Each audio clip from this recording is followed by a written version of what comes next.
Hi, everyone. Thank you so much for joining us today. Welcome to Neurodiversity, Empowering Learning and Employment. We're on Reel 9. Can't believe we're on Reel 9 already. And this is really asking Lou's advice for reasonable adjustments.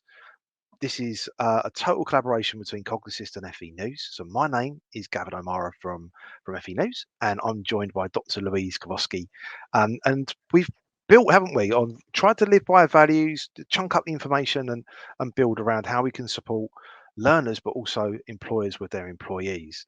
Um, Reasonable adjustments, massive topic. Got to try to chunk this into a real Lou. I'm sorry, but what are some good examples you've seen for reasonable adjustments for neurodiverse learners, but also for neurodiverse employees? So I'm going to start by defining what reasonable adjustments are, because it's complicated. It really is. There's tribunals on this matter very frequently because people have to debate what is reasonable.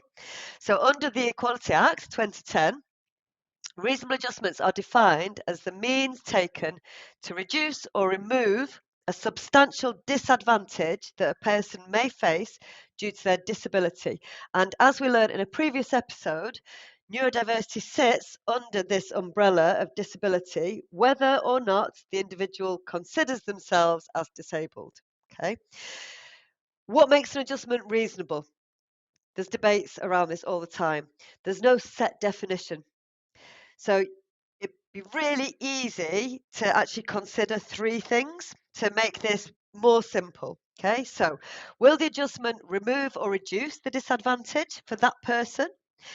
Is the adjustment practical to make? And is the adjustment affordable? And if the answer to these is yes, that it's likely that you could consider this as a reasonable adjustment and it should be implemented. So that's a quick little trick that organisations can employ. In terms of the workplace, I thought it'd be useful to talk about some global workplace adjustments that can be employed.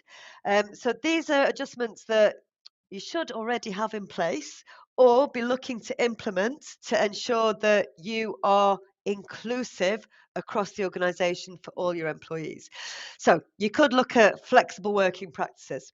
Okay, maybe different hours, different days, but certainly flexibility needs to be incorporated. Workplace mentors is a really powerful one. A great way to improve efficiency and support is by pairing people together, and that might be people across different teams, or it might be maybe somebody who has been in that workplace for a long time with a newbie, for example. Maybe it could be two people with the same diagnosis, so they can learn strategies from each other. On that note as well, it's a really great idea to start thinking about building communities within your organization. So that could be for all types of groups, but basically getting that conversation going and elevating that culture of inclusivity. Really easy one you can employ is keep your company comms short and concise and succinct.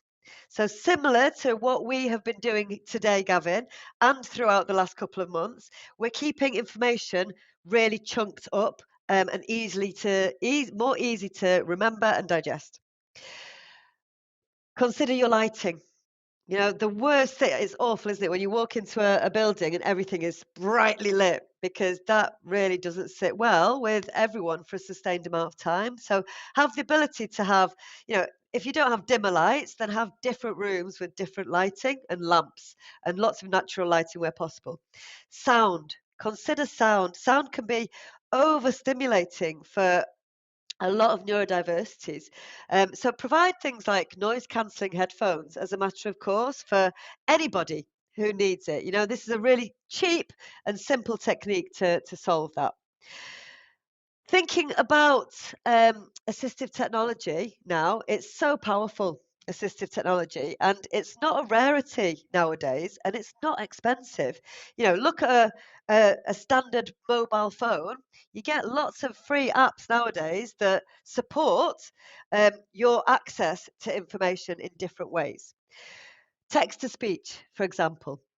Text to speech is great in supporting challenges with reading or even just looking at a screen, if someone struggles to read something from a screen, it's much easier for them to listen to something. So apps like that make a great job of converting text into speech. Mind mapping is another great one to explore, both for the workplace and in learning. Mind mapping is such an easy technique. You don't need training on it. You don't need to do research on it. You can just pick it up and run with it. And it essentially allows you to convert thoughts into a diagram, a flowchart, a picture, a visual document, and it supports working fluidly, but also with structure. So it can help you with your note taking, planning, organizing. Really great if your head is just full of information and you need to get it out onto a page to help make sense of it. Note taking software, fantastic. And voice recording as well. You know, every phone has a voice recording function now. Really great for just making voice notes for yourself if you prefer to record notes, record information that way.